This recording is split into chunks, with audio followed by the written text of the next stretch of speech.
I'm a huge fan of early John Carpenter films, Assault on Precinct 13, Halloween, The Fog, and the kind of scores that those movies had. They were very aggressive, intense, electro-based scores. You know, they weren't traditional orchestral scores in any way. And what we wanted was something like that.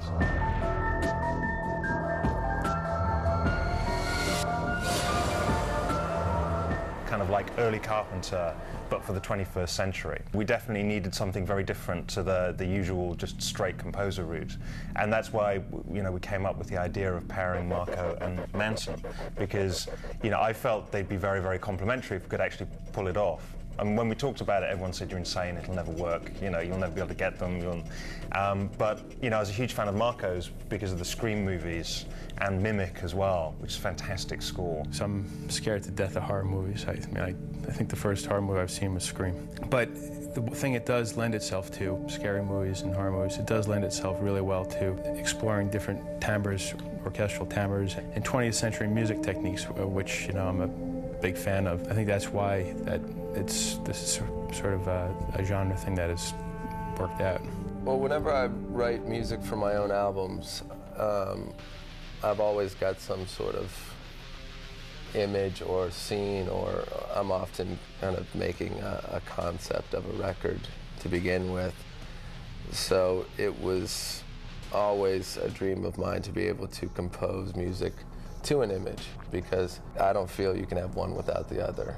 So I wanted to take what I do in rock music and translate that into scoring without writing rock songs. And I wanted to try and make this very much unlike my music that I normally do with my band, but still make it exciting. Brett Brandry to the Hive.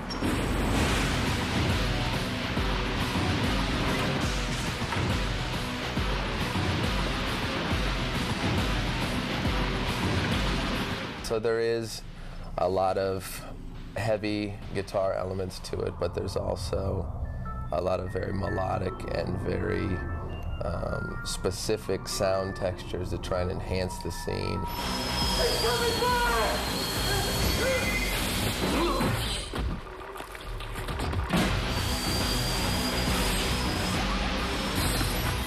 There were three elements that I noticed right off the bat from the film that I wanted to incorporate into everything I did. One was a bit of childishness related to Alice in Wonderland because of the Red Queen. One was a very extreme coldness and the biological feel. And the other one was a bit of a fascist military element with the commandos. I did create a theme for the Red Queen. So when they first introduce her, there's a very childish waltzing melody. Get out, you can't be in here. Don't listen to anything she says. She's a holographic representation of the Red Queen. You have to get out. Modeled after the head programmer's daughter. And then when she comes back later and starts telling them that they're basically fucked and here's why, it returns in a different, more menacing shape. The T-virus provides a massive jolt both to cellular growth and to those trace electrical impulses. But quite simply, it reanimates the body. And I'm a huge fan of children's music, and my inspiration for the main theme melody was based very much on just imagining sort of Alice in Wonderland inserted into this just terrible world of decay and biological warfare. It's a very modern feeling film. It's cut in a very extreme way and it's lit in a very extreme way. And for me, I mean, the best way I can describe it is very modern. It's very glacial. And it needed a kind of modern sound to go with it. I think the action scenes are probably the ones that are the most exciting.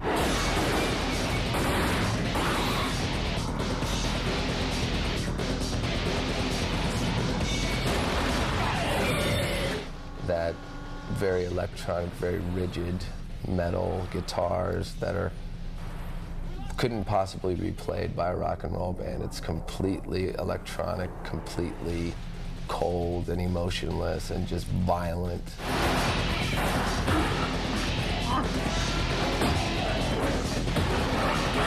Because it's electronic, it gives the kind of grind and the relentlessness of what the zombies are. You know, they just keep coming and coming and coming. And this music just keeps going and going and going, and it doesn't change. From the first time I went over to his studio and saw it, what he was doing, the sounds that he was creating, I knew that he was approaching it from a scoring point of view rather than from a song point of view. I noticed when I would, go to his studio that he, writes out the sheet music traditionally. Mine are sort of like drawings and more descriptions and shapes, and the notes are written down, D, E, F, and R. I'll sometimes make up my own notes, but I don't use the traditional way of doing that because I was never schooled to do that. Traditionally, I approach a film more from a melodic standpoint first and think of thematic material that'll go with it. When I went to Manson's, he was working on thematic material too, but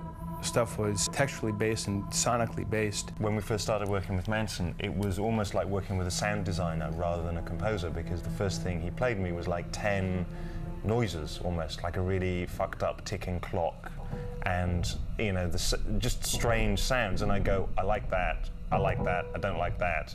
And then he would go off and work those textural details into an actual track. I didn't understand that the composer or person responsible for the music wasn't, I guess, not allowed or not supposed to also create other sounds or ambiences or things like that, because I felt like, just from my background and how I make music, that's a very important part of the piece.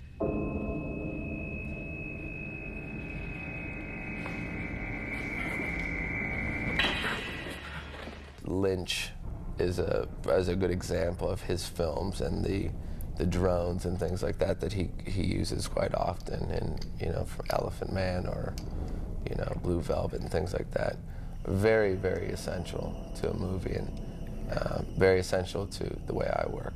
For instance, if like Mila's walking down an empty hallway, you want to play the ambience of that it is what it is and that it's scary, and it can either be a sound effect type of thing, or it could be a musical thing that borders on a sonic representation of that.